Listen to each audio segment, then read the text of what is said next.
A lot of our staff has been here since we opened because we're like people-centric and people-focused. They are like our community members.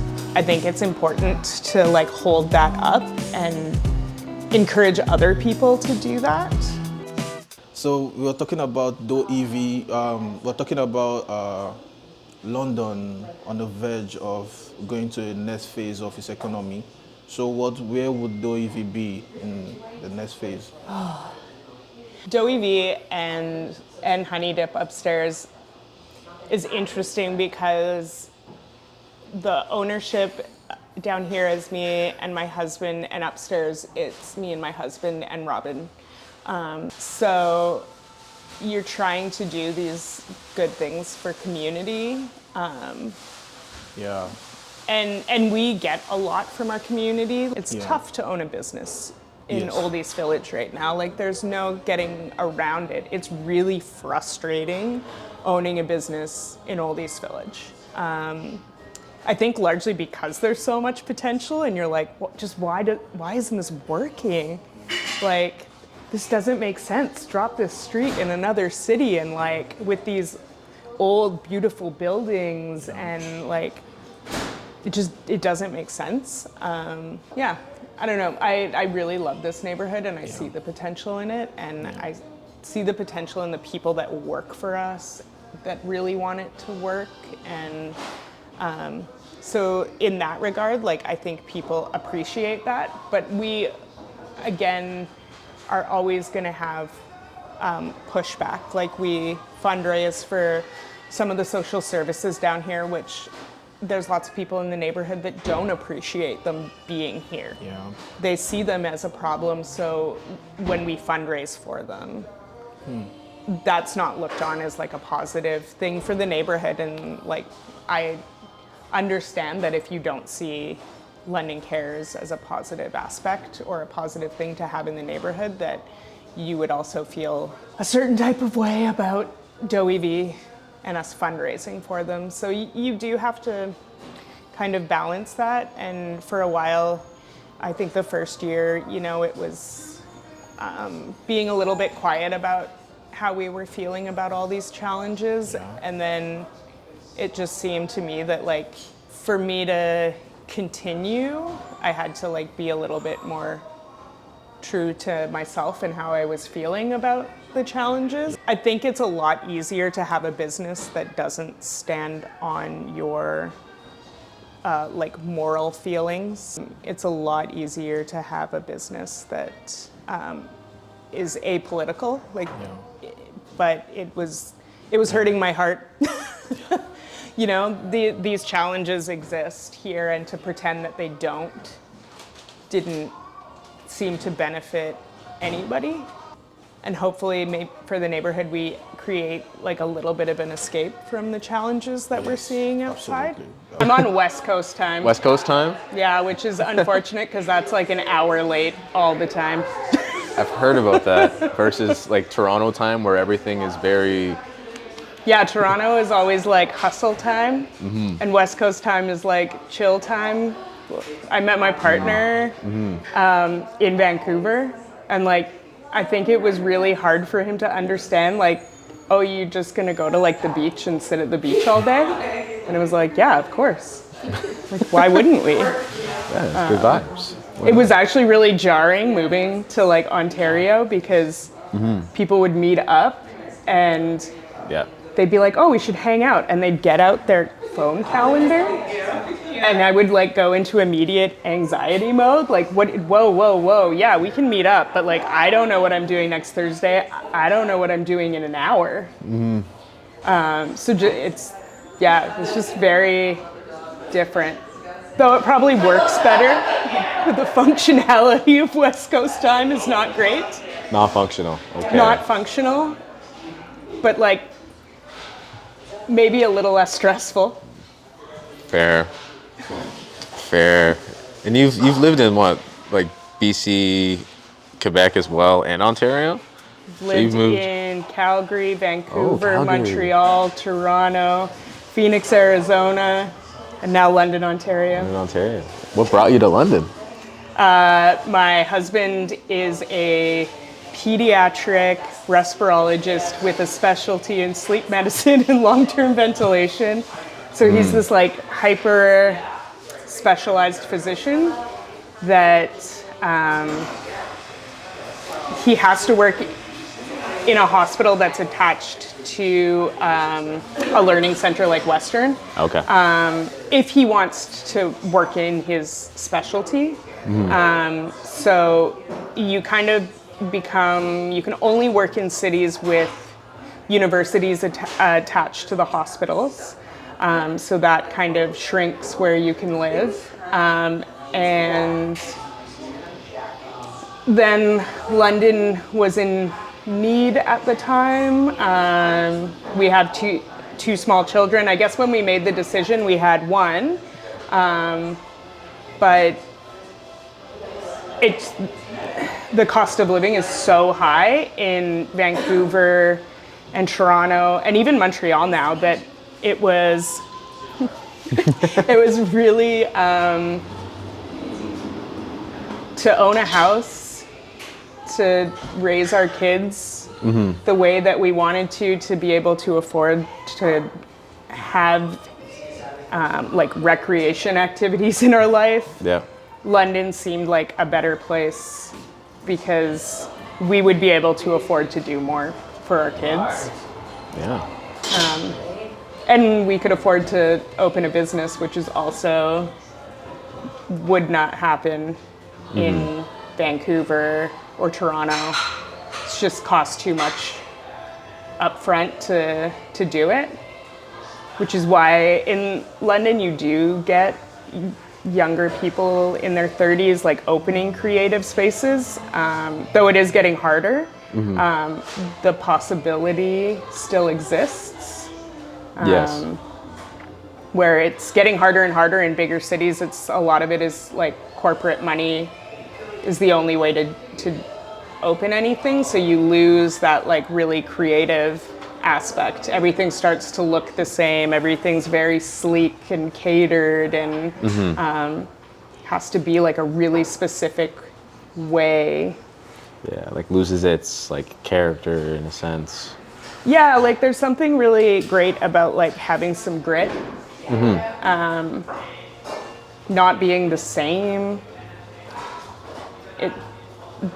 Character, this idea that like you have to save money in areas, so you can't do everything all at once. Like you have to build stuff with other people, with your community. Like we like have built upstairs and downstairs brick by brick with like everybody that walks through the door here because we have to. My joke was our expansion plan was just to take over the other side. And then we like furthered our expansion plan to upstairs, and now the expansion is complete. We've taken over the building, the expansion plan is done. I made it a really important piece to let people do things that they love in this space. Like Maddie, one of our baristas, does a ton of artwork in here for us. I actually like joked with Aaron, my husband, recently that I was like, what are we gonna do if Maddie quits? Like her art is our entire identity at this point. But yeah, like I think giving people space to do those things, you're gonna get the best out of people if you give them the space to like flourish a little bit. And when you're in like a corporate space, that's almost like frowned upon. That's like the opposite of what you want. You want things to always be the same. Yeah, like I don't know if the word is like optimized or. It's like really homogenous. Yeah. And I get the strategy behind it because people also do really like things to be predictable. So you can go to a corporate coffee shop in any city in Canada and you can get the exact same thing. And it's going to almost certainly taste the same, and like people can bank on that. And that's what a corporation is like built to do. It's built to like really homogenize things. But the unfortunate part is that along with that, you like homogenize culture, you homogenize coffee, which is like very different depending on what country it was grown in or what region of that country, or was it grown at a high altitude or a low altitude, or you know, like was it dry that year. So you take this thing that's like really special and different and you make it always the same. People like that predictability, but you also are kind of missing the best part about it. It's why people like the suburbs. The suburbs are very predictable. Very predictable. Yeah, living in the inner city is not predictable. You're gonna run up against people not like you. You live closer to people not like you. There has to be more of a live and let live in the inner city, whereas the suburbs, you have big spaces, big houses. People don't have to use community spaces as much because they have big backyards, big houses. You know, when you don't have a big backyard and the park is your backyard, you have to know your neighbors. You have to understand your neighbors. You have to let their differences be and exist. Is that we are struggling to find our identity, and people really want community, but we also have houses and backyards and spaces where we don't have to engage in community as much, while also like craving that community and not understanding why we don't have it. Yeah. And it's because we don't have to engage in community in the same way you do when you have to be outside. No, for real. And because London is also not growing in, they're growing like out. Yeah. So everywhere on the outskirts, and this whole idea of the greater London area has become like a topic of conversation. Yeah. It's more like how much is too much. Yeah. And I mean, and then you end up with like driving cities and like car-centric cities, and car-centric cities is also a corporate strategy. Like the way that London is building itself, unfortunately, is this unhealthy, really extractive way. Like car-centric cities are built to get you to large grocery stores, to malls, to like these are strategic ways that keep you from having like small towns like Old East Village. Yes. Old East Village isn't built to sustain like corporations. But when everyone's driving everywhere, they want to drive once, park, and get everything done. Whereas you get European cities where you have lots of stores that do one thing and they do it really well, and people are walking and stopping and going to each store to get what they need. People don't want to do that in their car. No. So you've built it so that like go to the mega grocery store, go to the mega mall, do everything in one trip. And it is this like extractive way that corporations pull money out of communities. Yes. And we're continuing that by expanding the city out instead of up. Because people also have lived in like large houses with land for so long that it's really hard to tell people not to live that way. And I even said it in the beginning here that we didn't go back to Vancouver because we would have to raise our kids in a condo. So like, I'm part of the problem. It's tough to get out of the cycle. It truly, like it is. It's there's an expectation that, especially in North American culture, that like the white picket fence, the 2.5 kids, the getting married is like that's what you work for. And it's really hard. That's really ingrained. That's our culture. Yeah. So we live only with our immediate families in North America, because if you live with your parents, you've somehow like failed in life, where like you go most other places in the world, multi-generational living is like Yeah, like how you live. living with your potential like grandma, grandpa, cousins. Like, Yeah. everyone's in that house. Yeah. And then people are around to like look after kids, and they learn different things because there's lots of generations teaching them things. But our culture is like very independent, very like me, my immediate family first, always. Instead of like having sentimental reasons why you are like that, you don't have that anymore now. It's all on you now. So it's needed. And the other parts too is needed. Yeah. I mean, there's like, it's hard because there's pros and cons to everything, and people can be very successful in a society built on individualism, like because there's no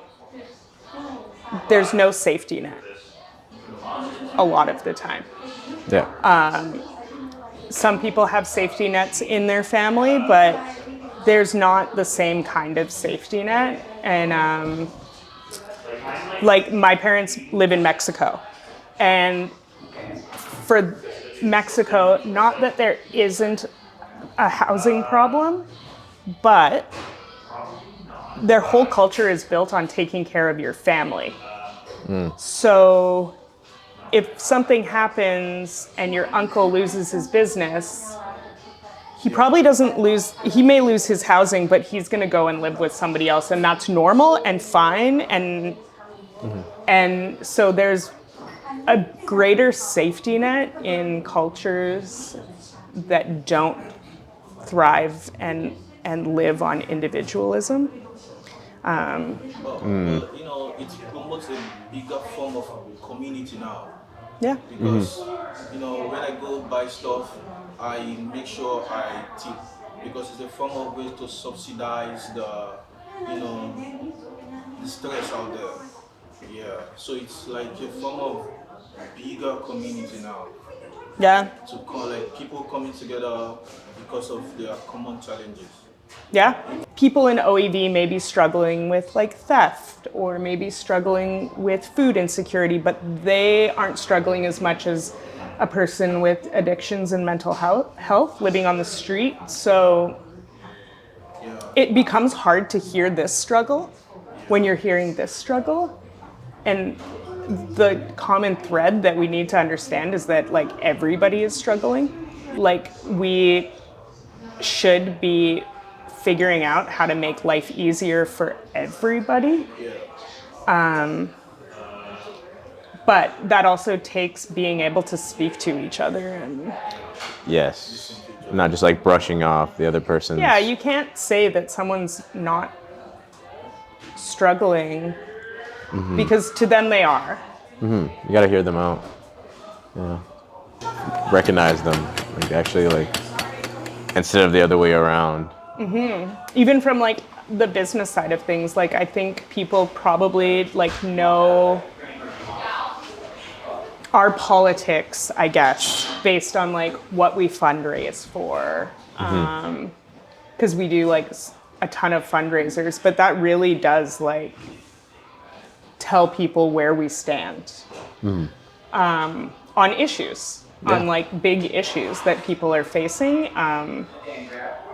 And so those people that think like me probably feel really safe here and feel very heard, and maybe that's not the way others feel, which is also like not something that like is necessarily the goal, but is probably the result. Yeah. I always found like in this space, I've always felt comfortable to at least have discussions or debates. You know, we do it all the time at the front bar. Like we having some crazy discussion about who knows, like why we're thinking of film as a specific way, or some crazy political take or something that's going on in the moment. But I've always found like it's been a space to have conversation. Yeah, I mean, I'm very open to having a conversation with anybody if they're like coming to the table in good faith. If we're like two people trying to understand each other, I'm like, that's great. I'm like personally struggle with people that I maybe feel like aren't coming to the table in good faith. But like it's hard. I like internalize a lot of things, and like so it's hard on your heart when you are like, I just want to have this conversation and not be like politicked or Yeah. like let's just be people having a conversation. Like maybe we'll figure something out. Like maybe you'll learn something. Maybe I'll learn something. I've definitely had my opinion changed through conversation with people. Because I don't know how else you have your opinion changed, but Yeah. but you have to come to the table in good faith to have those conversations.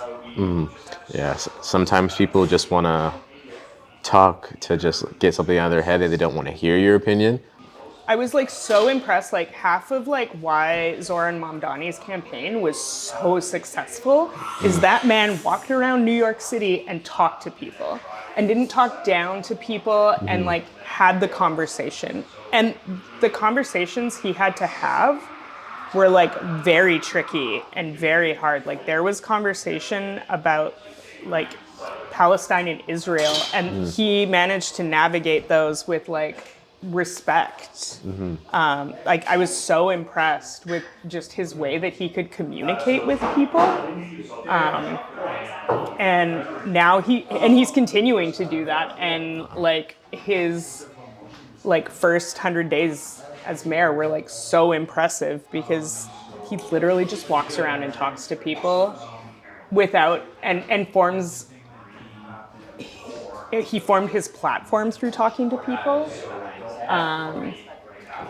And if you're not doing that, you're not like pounding the pavement, actually talking to your community, then like how do you form an opinion?